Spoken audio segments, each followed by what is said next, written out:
আমাদের দাবি দফা এক দাবি এক। তো গাইস আজকে রোস্টিং ভিডিও করব না, আজকে রোস্টিং ভিডিওতে রিঅ্যাকশন করব। আমার সবার প্রিয় ওমর অন ফায়ার, তিনি কিন্তু একজন ফানি কন্টেন্ট ক্রিয়েটর, রোস্ট করে সবাইকে ফানি ভিডিওর মাধ্যমে, ওটাও এক ধরনের রোস্টিং।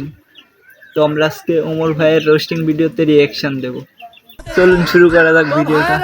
আপনারা দেখতেই পারতেছেন, তো এই যে বউ ব্যবসায়ীদের সভাপতি বানিয়েছে আমাদের সবার প্রিয় ওমর অন ফায়ারকে। তো দেখা যাক তিনি কি বক্তব্য দেয়।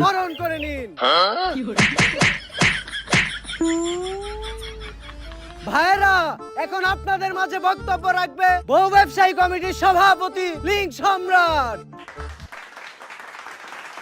দফা এক দাবি এক। ভাইয়েরা, আপনারা সবাই জানেন এই স্বাধীন বাংলাদেশে রোস্টারদের কারণে আমরা বউ ব্যবসায়ীরা নির্যাতিত। রোস্টাররা আমাদের সংখ্যালঘু পেয়ে তারা আমাদেরকে রোস্ট করে। তাদের রোস্ট দেখে লাখো জনতা আমাদের ভিডিওতে গালাগালি করে। রোস্টারদের এই নির্যাতন আমরা আর মেনে নেব না। এই স্বাধীন বাংলাদেশে আমাদের মতো নির্লজ্জ বউ ব্যবসায়ীদেরও স্বাধীনতা চাই। নির্লজ্জ কাপড় ব্লগ দেখে তাদের বাম হাতের কাজ চালাতে পারে। পানু সাইট বাংলাদেশে বন্ধ হয়েছে তো কি হয়েছে, আমি আপনাদেরকে কথা দিচ্ছি কিছুদিন পর আমরা আমাদের পেজটাকে একটা পানু সাইটে পরিণত করব। তাই আমাদের এই বউ ব্যবসায়ীদের আন্দোলনকে সফল করতে আমরা বাংলাদেশের সব বউ ব্যবসায়ীরা আগামীকালকে টিএসসি তে অবস্থান করব। ভাই, টিএসসি তে যাওয়া যাইব না। গতকালকে আনসাররা টিএসসি তে আন্দোলন করতে গেছিল, ছাত্ররা পিটাইয়া 7 মিনিটে ক্লিয়ার করে দিছে। এই তাহলে টিএসসি ক্যান্সেল, টিএসসি তে যাওয়া যাইব না। আমরা কালকে শাহবাগে অবস্থান করব। আর আমরা মাত্র 7 মিনিটেই সফলতার পরপরই আমি 7 মিনিটের একটা লিংক আপনাদেরকে উপহার দেব। দাবি আমাদের একটাই, সবকিছু ঠিকঠাক আছে তো? কাকা সবই ঠিক আছে, কিন্তু আগর তো ঘোলা দেখা যায়। ওরা কোনো মন্ত্রী মিনিস্টার না, সামান্য কাপড় ব্লগার। ওকে না দেখাইলেও চলবো। যাই হোক ভাতিজা, তুমি আমার দিকে ফোকাস রাখো। দর্শক বর্তমানে কাপড় ব্লগারদের দিকে উঠেছে আঙুল। তারা নাকি এই গ্রহের কোনো প্রাণীই না। তাই দালাল টিভি থেকে আমি রিপোর্টার কাকা আজকে সারাদিন কাপড় ব্লগারদের সাথেই থাকবো। তারা সারাদিন কি করছে বা অতীতে কি করেছে সবই আপনাদেরকে দেখাবো। তারপর আপনারাই বিচার বিশ্লেষণ করবেন তারা কি আসলে এই গ্রহের প্রাণী কি না। চলুন আমরা তাদের সাথে কথা বলি। এই কাকা পাড়া দিয়েন না। কে ভাতিজা, এই জায়গায় কি আছে? আরে আপনি দেখেন না এই জায়গায় আমাকে কাপড় ব্লগার কো লজ্জা শরম পড়ে আছে। কিন্তু ভাতিজা হাতে তো কিছু দেখাই যায় না। আরে আমাকে কাপড় ব্লগার কো লজ্জা শরম থাকলে তো দেখবেন। চলেন কাকা আমরা একটু হাঁটতে হাঁটতে কথা বলি। ভাতিজা, কাপড় ব্লগারদের কন্টেন্ট নাকি কোনো কন্টেন্টই না, এই বিষয়ে তুমি কি বলো? কাকা কাপড় ব্লগার কো কন্টেন্টের উপরে কোনো কন্টেন্টই হয় না। আমি জানতে পেরেছি আপনাদের এই আন্দোলন বন্ধ করতে এক বিশাল ছাত্র সমাজ এদিকে রওনা দিয়েছে। তা আমি আবার কি করলাম ভাতিজা? আরে আপনি আমাকে কাপড় ব্লগার কো কন্টেন্টে মারা দিবেন। ছাত্র সমাজের দিকে রওনা দিছে, তাড়াতাড়ি সবকিছু আন্দোলন করতে। আবার এই কন্টেন্ট না আমাকে এই আমাদের আন্দোলন তো মাত্র 7 মিনিট হইলো। 7 মিনিট আন্দোলন চালাই। 7 মিনিট আন্দোলন চালান লাগবে না। ছাত্র রাইতাছে পাইরে আসলে কাপড় ব্লগারদের কন্টেন্ট লো বাসায় যে 7 মিনিটের একটা কাপড় ব্লগ বানাই গা কিছু ডলার ইনকাম হইব। দেশ স্বাধীন হওয়ার পর থেকে দেশে একের পর এক আন্দোলন। 2 দিন আগেই আনসার করে ক্লিয়ার করলাম। এখন আবার বউ ব্যবসায়ীরা আন্দোলন করতেছে। আর এই বউ ব্যবসায়ীদের অযৌক্তিক আন্দোলনের জন্যই আজকে আমাদের এই 4 সদস্যের তদন্ত কমিটি। যেভাবেই হোক এই বউ ব্যবসায়ী আন্দোলন ঠেকাইয়া এই দেশ থেকে বউ ব্যবসা বন্ধ করতে হইব। কিন্তু ওরা বউ ব্যবসায়ী হলে ওরা এই দেশের জনগণ, ওদের দাবি তো আমরা ফালা দিতে পারি না। তাই বলে এই ধরনের অযৌক্তিক দাবিও তো আমরা মানতে পারি না। কাপড় ব্লগার কো ফলে কি এই দেশ কোনোভাবে উপকৃত হইতাছে? স্যার আপনি কি কোন? কাপড় ব্লগ অতটা খারাপও না। আমি তো প্রতি রাইতেই দেখি কি সুন্দর সুন্দর কন্টেন্ট। তুই তো কাপড় ব্লগার কো সুন্দর সুন্দর কন্টেন্ট দেখতে ঢুকোস না, তুই দেখতে ঢুকোস আগো সুন্দরী বউ। কিন্তু স্যার আপনার কাছে একটা পরামর্শ থাকবো, আপনি মাঝে মাঝে দেখেন, খুব মজা পাইবেন। আরে আগে দেখতাম আমি, কিন্তু এখন দেখি না, কারণ কাপড় ব্লগ দেখলে নিজের কন্ট্রোল করতে পারি না। আরে এটা তুমি কি বলো? সামান্য কাপড় ব্লগ দেখে নিজের কন্ট্রোল করতে পারো না। এটা তো দুর্ভাগ্যের পরিচয়। আমাকে দেখাও এই সামান্য কাপড় ব্লগ দেখে আমার ভিতরে কোনো ফিলিংস কাজ করবে না। ফেসবুকে নষ্ট ভিডিওগুলো মুরব্বি প্রত্যেকটা ভিডিও দেখি ভাবি একটা সেলফি ভাবি। আরে তোমরা আমার সাথেও ছবি তুলো। তুই কেডা? আমি কেডা মানে? তোমরা প্রতিদিন যাদের ভিডিও দেখো। আরে আমরা তো ভিডিওতে শুধু ভাবিরে দেখতে ঢুকি, ভাবি যা দেখায় শর্ট, তুই ডিস্টার্ব করিস না।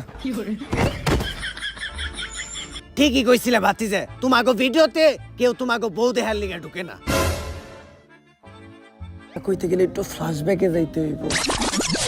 গাইস, আপনারা জানেন আমি বউ ব্যবসা করার এটা জন্য কিন্তু নতুন একটা বিয়ে টিকটকার করছি, আশিক ভাইকে কিন্তু আমি অন্য বউ ব্যবসায়ীদের মতো না। সে তারা কিন্তু তাদের বউয়ের এরকম চেহারা ভাবে দেখায়, লাখ লাখ টাকা কামায়। পাটে পাটে আমি আমার নিয়ে বউয়ের আসে চেহারা আর কি, কখনোই দেখাবো না, বউর চেহারা কারণ আমি এইভাবে একজন দেখায়। মুসলমান, আর আপনারা জানেন এটা ইসলামে বউয়ের চেহারা নিশ্চিত। দেখানো হারাম। যার জন্য আমি আমার বউয়ের চেহারা তো দূরের কথা, আশিক আমার ভাইকে বউয়ের নিয়ে চেহারাও এই কোনোদিন আমার ভিডিওটা ভিডিওতে বানানো দেখাবো হয়েছে। না।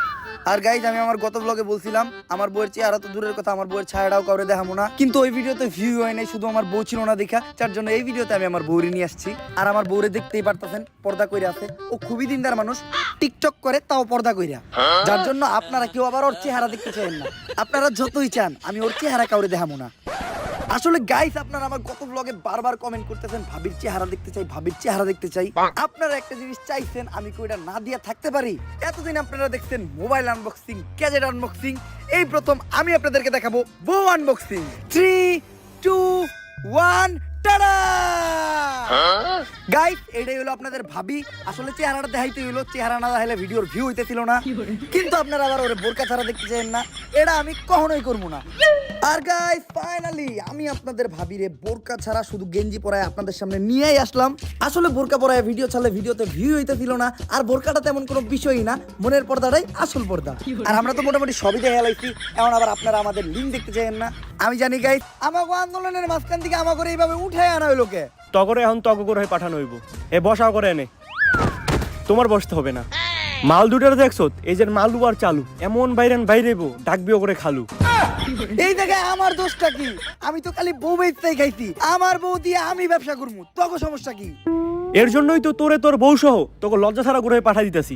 আমি এই গ্রহ ছেড়ে যাবো না, কারণ ওই গ্রহে ফেসবুক নাই, টিকটক নাই, আমি বউ ব্যবসা করে খাইতে পারবো না। আর ইউটিউবে তো কাপড় ব্লগার করে কেউ চুচেও না, তাই আমাকে এই গ্রহে রেখে দেন।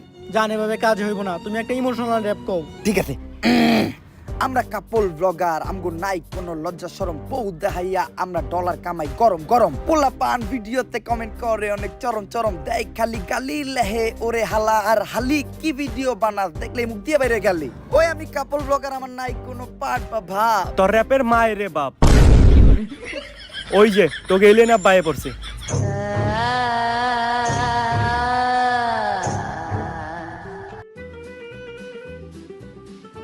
কেডারে আমাগো কাপড় ব্লগার গো দিছে ঠেক, উই আর ব্যাক। তগ গ্রহের প্রাণী তোরাই নিয়ে যা।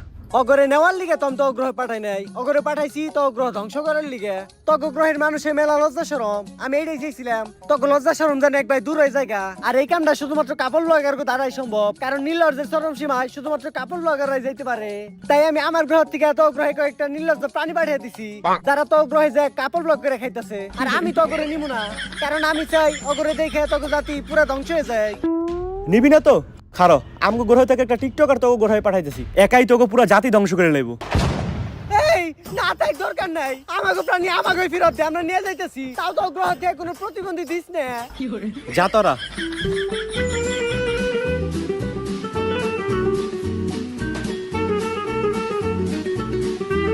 মনে রাখিস, আমি অগরে নিয়ে যাইতেছি, কিন্তু কাপড় ব্লগ একটা ভাইরাস, যে ভাইরাস তো গ্রহে পুরো ছড়িয়ে গেছে, যেটা কোনোদিন শেষ হইব না। অবশেষে আমরা 4 সদস্যের তদন্ত কমিটি বাংলাদেশ থেকে বউ ব্যবসায়ীদের তাড়াইতে সফল হয়েছি। আজ থেকে আমরা স্বাধীন। এখন থেকে আর এই দেশে কাপল ব্লগের নামে কেউ নষ্টামি করতে পারবে না। এই অসময়ে আবার বল দেয় কেরা? হ্যালো, কি স্যার, বউ ব্যবসায়ীরা নাকি রাস্তা আটকে আবার আন্দোলন শুরু করছে। এইটা কেমনে সম্ভব? বউ ব্যবসায়িক আন্দোলনের মেন সমন্বয়করাই তো আমরা অন্য গ্রহে পাঠিয়ে দিছি, তাইলে এই আন্দোলনের সমন্বয়ক কেডা? স্যার, কি ব্যাপার দয়া, হঠাৎ তুমি এই জায়গায়? এই জায়গায় তো কোনো দরজা টরজা ভাঙা লাগবে না। আরে স্যার, আমি আপনারে কইছিলাম না আমাকে এসিবি স্যারের মেরুদণ্ড ভাঙকে গেছে। আর আপনি তো জানেনই, যার মেরুদণ্ড নাই সেই বউ বেচা খায়। তাই আমাকে এসিবি স্যার বিয়া কইরা বউ ব্যবসায়িক আন্দোলনের নতুন সমন্বয় কইছে। এলিয়েন ঠিকই কইছিল, বউ ব্যবসা এমন একটা ভাইরাস যেটা কখনোই তাড়ানো সম্ভব না। তুমি কে, আমি কে, দাবি আমাদের একটাই, দফা এক, দাবি এক। যাদের মেরুদণ্ড নাই